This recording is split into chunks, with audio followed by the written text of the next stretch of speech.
Everyone, I'm meteorologist Charlie Ironmonger. Thank you so much for joining me today for your 11 a.m. news and weather update from the First Alert Desk. Now we've got news out of Jacksonville where law enforcement found a body, but right now do not expect not suspect foul play in the body that was found last month. Now they are again have yet to identify him. The body was discovered back on June 3rd. In the woods off Branchwood Drive near the intersection of Onsville Drive. Now, investigators believe the body had been there for, quote, for a length of time, end quote. Now, police this morning say they still don't have a positive identification on the victim. Now, police department spokeswoman said, quote, it's the fact that exposure to environmental factors can make identification difficult. We want to be sure we are properly identifying this individual, end quote. Now, she said the medical examiner's office is using technology to make the identification and that it is taking some time to complete. Now, we also have some unfortunate news out of Bertie County where two people drowned yesterday swimming in some recreational waters. The Bertie County Sheriff's Office says deputies were called to a report of a drowning at Bertie Beach at around 5:45 yesterday. Bertie Beach is a recreation area between Windsor and nearby Edenton. It's directly on the banks where the Chowan River meets the Albemarle Sound. Now, when first responders got there, they entered the water and rescued an 11-year-old girl and recovered the bodies of a 35-year-old Shauna Jernigan and her 14-year-old son, Timothy Jernigan. Now, deputies say they made the rescue and recovered the bodies around 150 yards from the shore. Deputies say they spoke with the girl they rescued, who told them she and her mother were floating on an inflatable floater while her brother was swimming. She told deputies her brother could no longer feel the bottom of the beach and became distressed, which prompted their mother to go and rescue him. Despite life-saving measures, the mother and son did not survive. And now we want to turn our attention to your weather forecast. Today is turning out to be maybe a little bit cooler than yesterday. We'll also see a better opportunity for rain showers. It actually should start to develop here over the next couple hours as a sea breeze front starts to form. But right now, here's a look at your air temperatures across the east. Most of us right now in the mid to upper 80s. We do have some areas in the low 80s. Roanoke Rapids at 81. We've got 80 degrees in Oriental, 83 in Ahoskie, but all other reporting stations right now showing temperatures at 84 degrees or higher. Currently, the hot spot on the map is being shared between Greenville and Kinston, both sitting at 88 degrees. Now, southwesterly wind continues. It's been with us over the past several days, and well, it's going to continue today.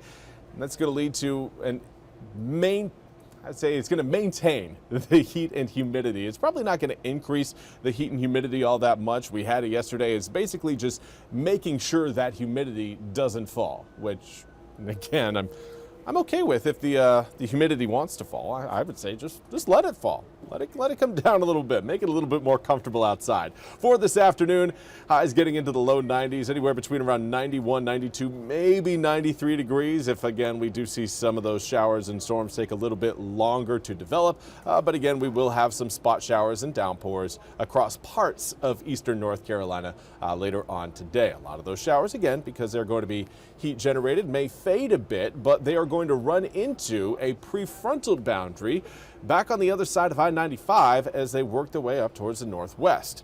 There you can see, again, more of those showers really kind of congregating on the western side of I-95 and even along I-95, that is. Again, you've got rain showers stretching through Wilson and even Nash counties, but those raindrops, again, will move into eastern North Carolina early tomorrow morning in a very scattered pattern. More rain is expected over the tail end of your Thursday than the first half of your Thursday. There will be a few showers coming down as we start the day tomorrow, but it's how we finish the day that is really going to define our rainfall totals. This is again where we see most of those showers and thunderstorms really start to blossom and expand over eastern North Carolina. This will keep rain in the forecast not only through your Thursday night, but even into Friday morning. Now, Friday, again, looking like we're going to try to maintain some of those rain showers as the front stalls near the coast. Right now, that frontal boundary of concern is sitting further back towards the west right now across the Mississippi River and really the Ohio River. But that whole system, again, is slowly working its way closer and closer to us. Here's what we've got by tomorrow morning. The front will be over the mountains, but again, it will slowly work its way across eastern North Carolina as we make our way through your Thursday. By Friday morning, that front will be draped, if not right over our coastline, just a little bit off of it. And that proximity to that front will, get some showers and storms going again coming up for your Friday. Now, by the time we get to Saturday and Sunday, that front's going to be far enough off our coast to where we're not really looking at that same sort of rain and thunderstorm threat.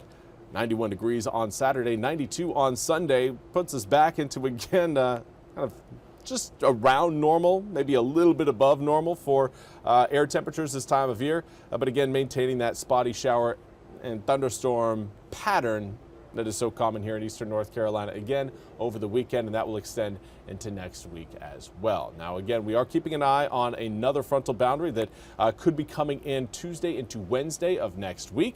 That could lead to, again, a little bit of a temperature drop, but I wouldn't anticipate anything major, similar to what we're going to see from today into tomorrow, going from the low 90s to the upper 80s. Not groundbreaking. We're not completely shifting the pattern, but certainly a little bit of relief does go a long way in making things feel just a little bit more comfortable outside. Well, that's all we have time for today's 11 a.m. news and weather update from the First Alert Desk. I want to thank you all so much for joining me. We'll be back with more news and weather coming up at the top of the hour. Until then, I hope you all have a wonderful Wednesday.